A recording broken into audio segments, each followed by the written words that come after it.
and welcome. You're listening to the X22 Report. My name is Dave, and this is episode 1916B, and today's date is July 14th, 2019, and the title of the episode is Watch the News. News unlocks Rachel Chandler, New York City blackout message. Now, before I get started, I want to talk about emergencies, disasters. When an emergency strikes, what's your first impulse? If your answer is to run to the grocery store, you'll likely find chaos and nothing but empty shelves. How do you avoid this? It's simple. You use today to make a plan, to prepare. One practical place to start is storing food in your home. That way, you're protected in case there's a natural disaster, civil unrest, or a long-term power outage like we're seeing in New York City. I trust and use my Patriot Supply for my food storage. Have you seen the 2-week food supply in a locking tote from my Patriot Supply? If not, get online now and get a few. And save $62 off the regular price of this 2-week emergency food kit when you go to my special website, preparewithx22.com. These tasty breakfasts, lunches, and dinners last up to 25 years in storage, and my Patriot Supply ships them fast and discreetly right to your door. Act now so you'll know you're prepared. Save $62 at preparewithx22.com. Let's get into the economic collapse, political and geopolitical news. Now, the deep state, they are panicking. And when the deep state panics, we need to remember something very important. The mainstream media, they put out articles either to project or to try to get ahead of the story and spin the story in a positive light for them. This way, when people read it, or they create conspiracy theory stories like Seth Rich, and they try to maneuver a new narrative. So when people read it, they say, oh, okay, I see. This is why this is happening. And this way, they don't think about it. They don't think logically. Well, wait a minute. This part doesn't make sense. You're trying to tell me that this is really what happened, but we have other evidence. And this is what they've been trying to do with every single scenario. Just like the spying. Oh, we don't like to call it spying. It was surveillance. No, when you don't have a warrant and you do it illegally, it's called spying. But they tried to spin the story. The mainstream media, they're doing this now with Jeffrey Epstein. The New York Times put out an article that reads as follows. Jeffrey Epstein was a sex offender. The powerful welcomed him anyway. Now, the whole article, they're talking about how these people welcomed him because they were conned. Think about what is happening right now. The New York Times is spinning the story of Jeffrey Epstein. The article explains how Jeffrey Epstein was welcomed by the rich and the Hollywood elites, but he was a con man, and he conned them all. They had no clue what was going on and that, this was happening. The mainstream media and those who are associated with Jeffrey Epstein are trying to get ahead of the story, but the story is not going to hold up. Remember, these individuals went to the island with their phone. Remember, Jeffrey Epstein filmed individuals, filmed them in the act. These people are going to be caught in their lies when the information comes out. Now, when we take this to the next step, remember, the mainstream media, and Q has told us this, they're playing up the deep fake videos. A lot of these individuals are going to use this. Well, that's not me. That's a deep fake video. But remember, there's ways using artificial intelligence to detect if it is a deep fake or it is real. And this will be their downfall. Now, the prosecutors, they're looking not just at the island, but they're looking at everything, his finances, the island, his New Mexico ranch, which he built decades ago, complete with plans for a 4,000 square foot courtyard, a living room, roughly the size of the average American home, and nearby private airplane runway.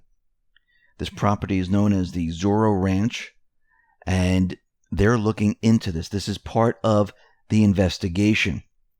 We also have prosecutors which are now saying, listen, Jeffrey Epstein paid $350,000 to silence certain witnesses. Now, in the court papers, the papers state that the reported payments were enough evidence to keep Epstein in jail until his trial in case he tries to influence other witnesses. Court documents state that Epstein wired $100,000 to an associate 2 days after the Herald published the story, and then gave $250,000 to one of his supposed employees. Now, what's very interesting about all of this is that Epstein's lawyers, they want specific details about Epstein's wealth kept sealed. They don't want this out there. Now, the judge, this is Judge Richard Berman, he will rule to see if this is included in the case, but they're trying to keep this out of the case, and they want his finances sealed. Why? Is this going to implicate many individuals that have been giving him money? I believe so, and they want to keep this out of the public eye. We also have rumors that are swirling around that a girl who was once an underage individual and worked for Jeffrey Epstein is now a government informant who's outing Epstein's sick friends and accomplices. Yes, this includes Bill Clinton. And they're saying this girl's name is Rachel Chandler, Ray Chandler. And it's being reported that she might have evidence of what was happening on the island. Now, let's go back to post 3136. Because Q, and this is back March 2019, and Anon posted a picture of Ray Chandler, and under it, it says, Chandler equals child handler. These people are sick. And then Q says, if the records become unsealed, much will be revealed. Watch the news for Rachel Chandler. And in later posts, or recent posts, I should say, Q has been telling us to watch New York City and California, the Standard Hotel. This is all starting to connect right now. And this is very interesting. So we'll be watching the news to see if Rachel Chandler's name starts to come out into the open, which means a lot of information is going to be pouring out, which means that Ray Chandler is now cooperating and turning evidence against Epstein. And this is why you can see the New York Times trying to spin the story, trying to get ahead of all of this. Now, Trump is going after Mueller for deleting text messages sent between Strzok and Page. And he said that Mueller illegally deleted these text messages. Now, Trump retweeted 13 tweets from Judicial Watch, all targeting crooked Hillary and Mueller. Tom Fitton tweeted out the following. Huge cover-up. Special Counsel Mueller's office deleted texts of a corrupt FBI officials, Lisa Page and Peter Strzok. The two anti-@real Donald Trump, pro-Clinton FBI lovers who were running the Clintons' Trump-Russia spy op. Trump tweeted the following. This is one of the most horrible abuses of all. Those texts between Gaga lovers would have told the whole story.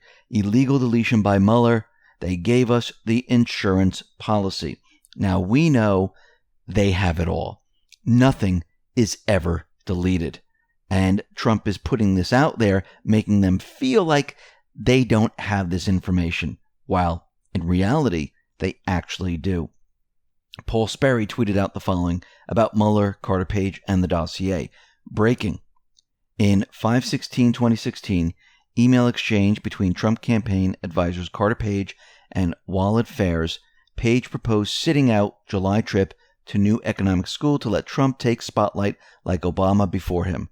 Further undercutting dossier allegation, Page traveled to Moscow to take a bribe.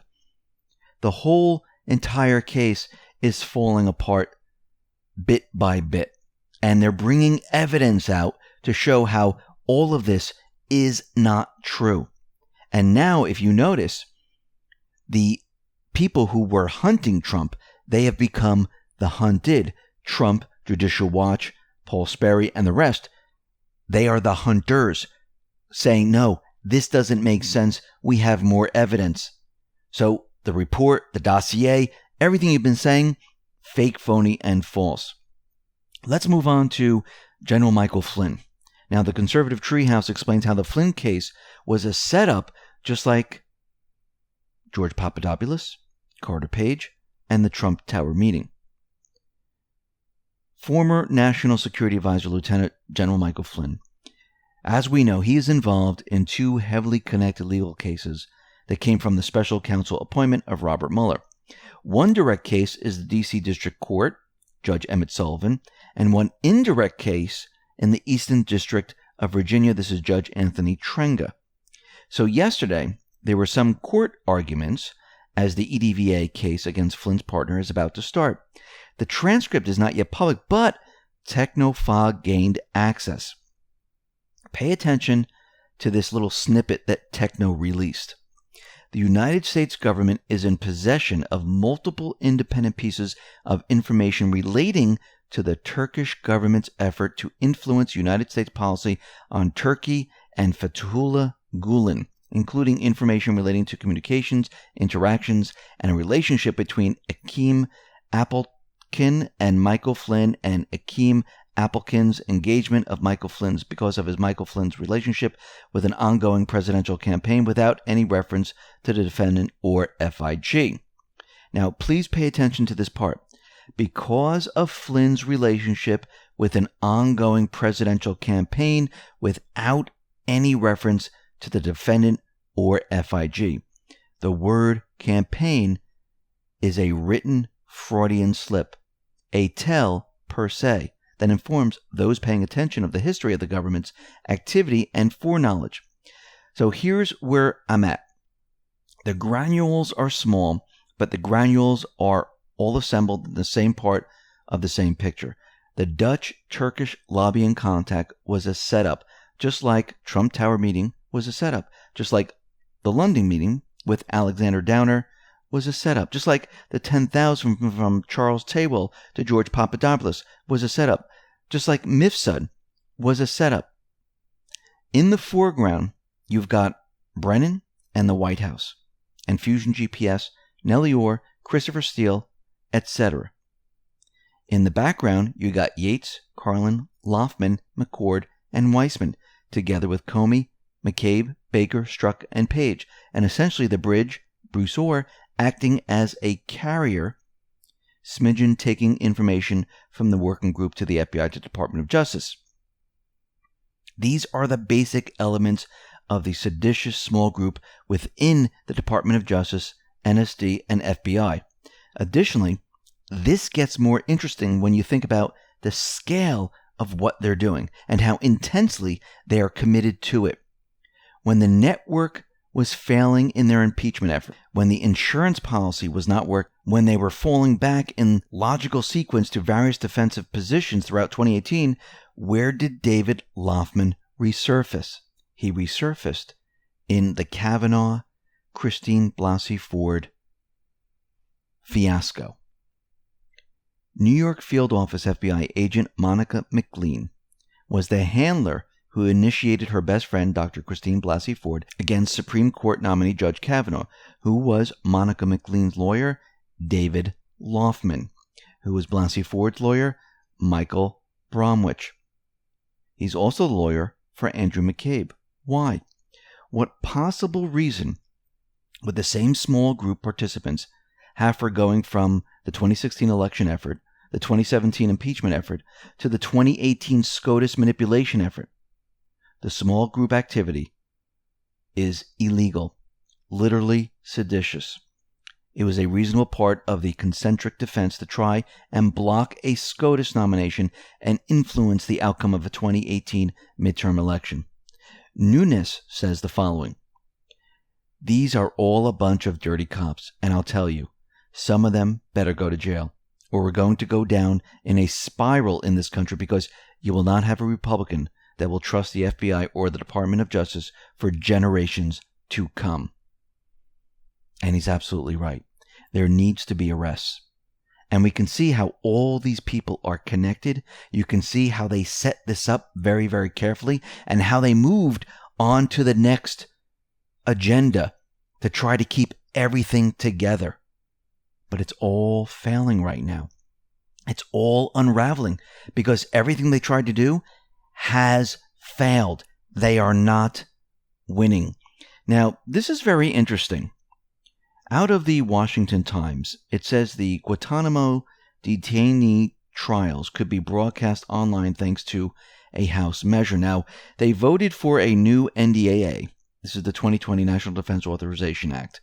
And this is being pushed by Adam Schiff, where he wants those in Guantanamo Bay, he wants those publicized on the internet so everyone can watch the proceedings. Now, again, this is very strange coming from him, but we need to think on how the deep state thinks. They don't think they're going to lose. I do believe they think Trump is going to be in Guantanamo Bay. I believe they think they are going to get him, and they want this broadcasted to the public. Now, once again, we know that this is going to be the opposite. Think back in time. Think about Russian collusion. Was it Trump that was colluding? No. It was all those individuals that were telling everyone that it was Trump. It was the opposite. All those people that were treasonous, seditious, guess what? It's them. This is going to backfire on Schiff. Let's head on down to the border here. Now, it looks like Vice President Mike Pence, he went with reporters and they toured the facilities. And Pence right away said, listen, CNN is being dishonest in reporting on his visit that day to facilities along the U.S.-Mexico border where the U.S. government detains aliens who have been apprehended by U.S. Customs and Border Patrol. And he tweeted out, CNN is so dishonest. Today, we took reporters to a detention facility on the border for families and children, and all told us they were being treated well. He has pictures, and he shows what they did down there. Now remember, these are not prisons. These are facilities where they provide food, bedding, blankets, health care. They have activities. These people can leave at any time. Remember, they crossed the border illegally.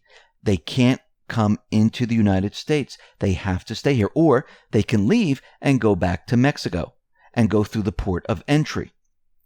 Since they came in here illegally, they broke the U.S. law. But they're not arrested.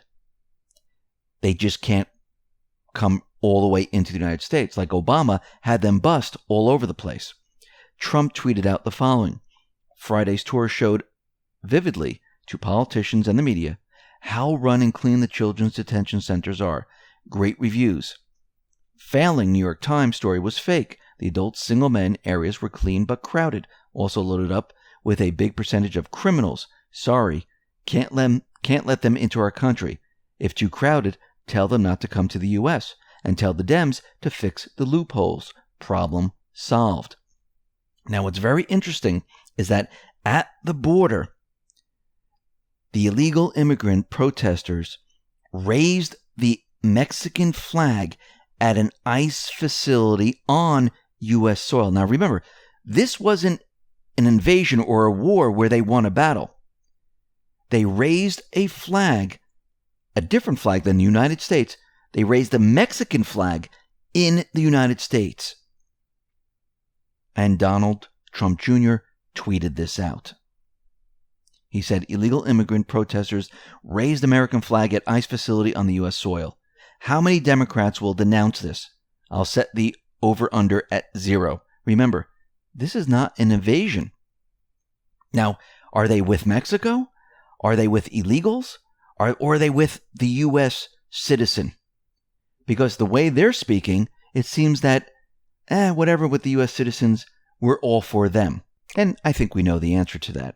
Now, very interestingly, we had a former Border Patrol chief, Tom Homan, and he was testifying in front of Congress. Now, AOC was questioning him. Take a listen to the question and answers. The official recommendation, there were 3 different options presented. The third included the option for family separation. This initiative would pursue prosecution of all amenable adults, including those presenting with a family unit. Mr. Homan, your name is on this. Is this correct? Yes, I signed that memo. So you are the author of the family separation policy? I am not the author of this memo. You're not the author, but you signed the memo. Yes, a zero tolerance memo. So you provided the official recommendation to Secretary Nielsen on for the United States to pursue family separation. I gave Secretary Nielsen numerous recommendations on how to secure the border and save lives. But it says here that you gave her numerous options, but the recommendation was option 3, family separation. What I'm saying, this is not the only paper where we've given the Secretary numerous options to secure the border and save lives. And so the recommendation, of the many that you recommended family separation. I recommended zero tolerance. Which includes family separation. The same as is with every U.S. citizen parent gets arrested when they're with a child. Zero tolerance was interpreted as the policy that separated children from their If I get arrested for DUI and I have a young child in the car, I'm going to be separated. When I was a police officer in New York and I arrested a father for domestic violence, I separated that father Mr. from his Holman, family. with all due respect, legal asylees are not charged with any crime. When you're into the country illegally, it's violation 8 United States Code 1325. Seeking asylum is legal. If you want to seek asylum, you go through the port of entry, do it the legal way. The Attorney General of the United States has made that clear. Okay. Mr. Chair, the memo is submitted to the record for review. Inspector General Costello. And as you can see, when AOC was saying, listen, they're asylum seekers, they didn't break any laws, he said, yeah, they did break a law. They're here illegally. And if they want to come here legally and seek asylum, they have to go to the port of entry. It's that simple. And he blew her out of the water. Now, it looks like out in Iran, Rouhani says Europe is out of time. Now, Europeans, they've implemented a special purpose vehicle, a payment channel set up to facilitate trade with Iran and avoid U.S. sanctions. Yet, the special purpose vehicle known as the Instrument in Support of Trade Exchanges, or INSTEX, that hasn't satisfied Iran. And it looks like this entire deal that they had is going down the tubes. And they're running out of time. And it looks like the new deal that's made behind the scenes will be announced very, very soon. Now, very interestingly, there was a blackout in New York City. Now, Con Edison is saying one of their main systems, it blew up. And this happens quite often in New York City. One time I was working down there and I was in an office building and all of a sudden a manhole cover just exploded and it flew like 3-4 stories high and came back down and everyone thought it was a bomb, but that's all it was. And you have to remember, Con Edison, a lot of their systems are very, very old. A lot of the systems underneath the ground, they're still using steam and things like that. And it's not unrealistic that something's going to blow. But what's very interesting about this entire blackout, and Enoch tweeted this out, is the coincidence of numbers. This is what Enoch tweeted out. 42,000 customers without power. 42nd Street. 42nd year anniversary of 77 blackout. Who is the 42nd president of the United States? Clinton. Message sent. Now that is very interesting. And is that a coincidence? I don't think so. Let's get into Q's post here. Q posted one post, it's 3427, gave us a YouTube link to a video, and it is a drone flying over Epstein's Island. And Q says these people are sick, hunters become the hunted, and when you look at the island, you see the temple, there's no dome anymore, it looks like a storm blew the dome off in 2017. You see a sundial that is on the island, you see the home and a pool that is there, and also there is a cave opening or a second opening, and this is very interesting. And you can see that this island was designed for a special purpose, which I do believe we're going to be finding out very, very soon. I mean, we all know what it is, but I should say America is going to find out what this is all about. And all those conspiracy theories, those are going to completely disappear. And we need to remember something very important. The deep state, the mainstream media, they call them conspiracy theories because they don't want people to learn the truth. Yes, there are conspiracy theories. I mean, it's a made-up term. There are things that people put out there to muddy the water, to get everyone off track. And then there are people that are telling the truth, and they don't want people to know this truth. And this is why they will attack certain individuals and let others just go off by the wayside, and they don't really care about it. Q, they attack quite a bit. Project Veritas and the rest, they attack quite a bit. Why? Because it is the truth, and they don't want the truth out there. But when you look at all of this, you can see how the entire plan is coming together. I mean, we're even getting word now that Mueller might not testify at all. We'll have to see how that plays out, which means the Patriots are controlling everything they do. They want them to move this way, they move this way. If they want them to move that way, they move that way. And again, as Q always says, this is a show, and you're watching the whole thing play out. Listen, everyone, thanks a lot for listening. Be well, be safe, and especially be prepared. Thanks a lot.